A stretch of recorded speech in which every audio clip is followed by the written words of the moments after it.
Hey everyone, Mr. Happy here, and welcome to Final Fantasy Bestiary. This series is dedicated towards discovering the history and lore behind Final Fantasy's most iconic creatures and characters. This episode, we're adding game mechanics to that list as we discuss the popular feature in Final Fantasy, Limit Breaks. Limit Breaks are a generic term used to describe character-specific super attacks in each of the Final Fantasy games. They usually draw from a resource that is different from MP, gained in a variety of ways, including taking damage, dealing damage, or killing enemies. When unleashed, a limit break consumes this resource to unleash all kinds of effects, usually far more powerful than any other spell or ability in the game. Buffs, high damage healing, powerful debuffs on enemies, you name it, and a limit break can probably help you out with it. The earlier titles in the Final Fantasy series forewent limit breaks in favor of allowing strategy to solely rest in managing health, MP, and/or spell charges. The system is originally introduced in Final Fantasy VI, though its first incarnation operated quite differently. First of all, the term Limit Break does not apply to this game, where instead they are called Desperation Attacks. These attacks occur uncontrollably when characters are in critical health and performing a basic attack command. Due to their randomness and requiring using the basic attack command as opposed to maybe healing up from low health or using a more powerful ability, most players can go through an entire playthrough without ever witnessing a single desperation attack. I know myself, I've played through Final Fantasy VI more times than I can count, and I've never seen a desperation attack. If you do activate one though, they ignore defense and even have a chance to instantly KO opponents. Final Fantasy VII is where the term Limit Break would officially be coined. This iteration of the mechanic is far more straightforward than the desperation attacks of the title prior. When a character takes damage, their limit gauge will slowly fill. This process can be sped up or slowed down by inflicting the fury or sadness effects on your party members. Upon being filled, the attack command is replaced with the limit command, and issuing the command completely depletes the limit bar. Most characters have multiple tiers and selections of limit breaks, while others have maybe one limit break per tier, most notably Vincent. Tifa and Kachi actually need to play mini-games with theirs in order to perform the desired effects as well. One of the most popular limit breaks in Final Fantasy VII, and arguably in most of Final Fantasy overall, is Cloud's Omni Slash, which hits random targets 15 times, giving it the potential to deal nearly 150,000 damage to single targets. Final Fantasy VIII would replace the simple-to-understand limit break system of its predecessor in favor of something somewhat closer to desperation attacks of Final Fantasy VI, almost like a marriage of the two. Limit breaks occasionally appear as an arrow next to the attack command in this game, though unlike in Final Fantasy VI, it will tell you one is available, and unlike in Final Fantasy VII, it does not outright replace the attack command. Final Fantasy VIII will even ping you a different sound effect when one of these becomes available. Simply press right on the D-pad and the attack command will turn into that character's limit break if it's available.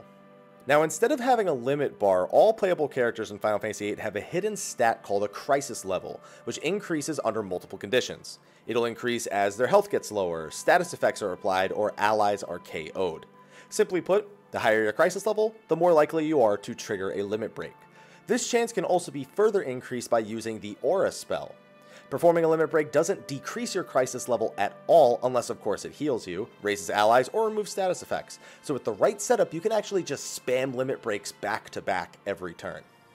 Now, Squall's Lionheart is a very popular one, similar to Cloud's Omni Slash, but Selphie has a special limit break in this game called The End, which instantly KOs any opponent as long as they're not undead.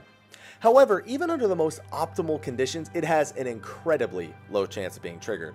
It's odd, most people talk to me about Selphie's The End, even though it's not as powerful as Kachi's Game Over from Final Fantasy VII, so I don't know why it's so much more popular than that one. Final Fantasy IX would have its own take on the limit break system called the Trance System. Similar to the limit breaks of Final Fantasy VII, it has a bar, but when the bar fills up, the character is immediately sent into an emotional rage, enhancing their stats and abilities for several actions. The effect changes depending on the character as well. For example, Vivi gets the ability to cast 2 spells in one turn, while Freya's jump ability allows her to stay airborne until trance wears off, raining down spears every turn. Since trance ends when a battle is over, it's not as reliable as the Final Fantasy VII/8 iterations of the limit break, but it's still very strong and abusable under the right circumstance. Final Fantasy X would bring limit breaks back to their Final Fantasy VII roots, though opting to call them overdrives in this game.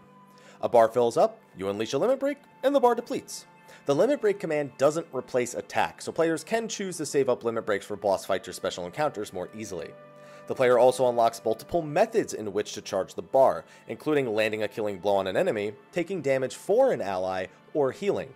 This variety of conditions is often abused to recharge limit breaks incredibly fast, allowing them to be used very frequently on endgame bosses.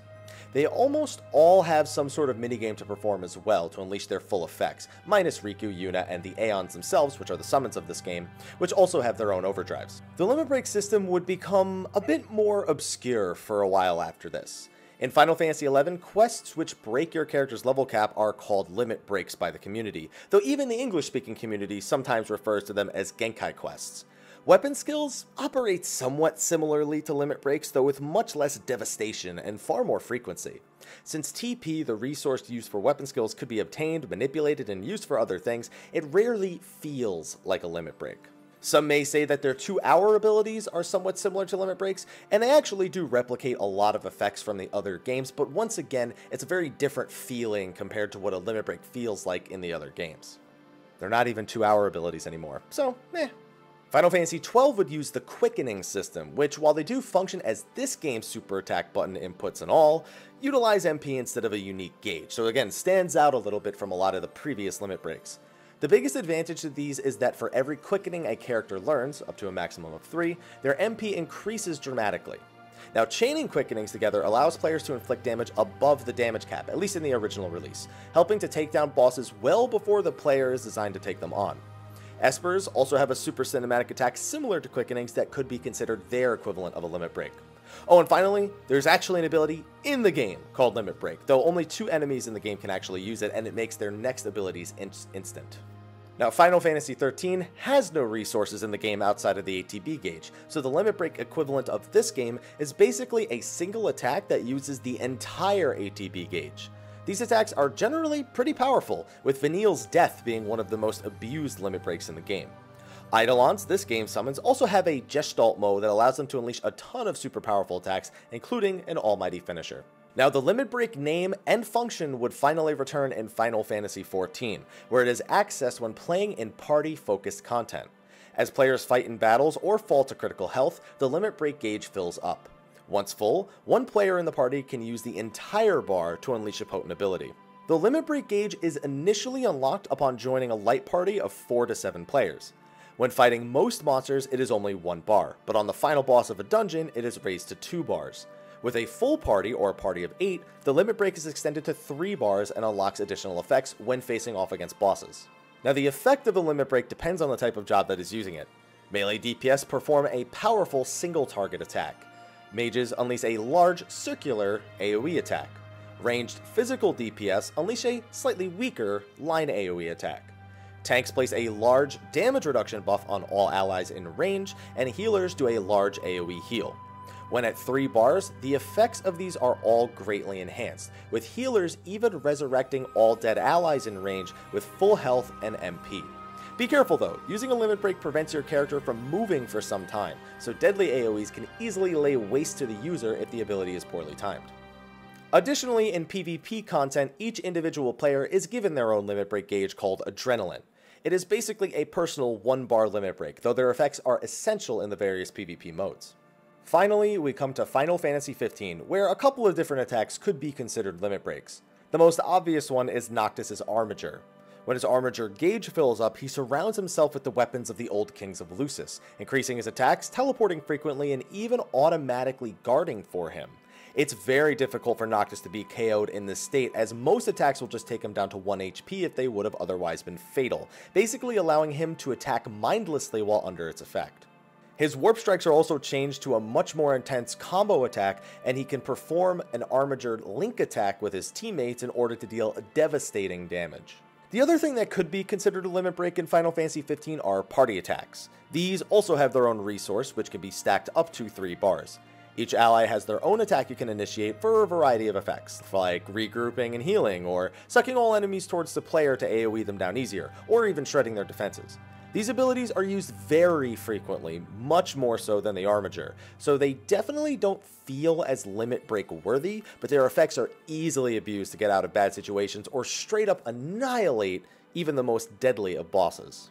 Now, of course, limit breaks aren't only in the main numbered Final Fantasy series. They do this every bestiary. Of course, they're present in all of the different side titles that exist, and they all have different incarnations with different gauges or different conditions under which they're triggered. It's been something that's been very, very frequent in the series, and is usually something that players look forward to unlocking or performing whenever they get them available. So it's definitely something that's here to stay.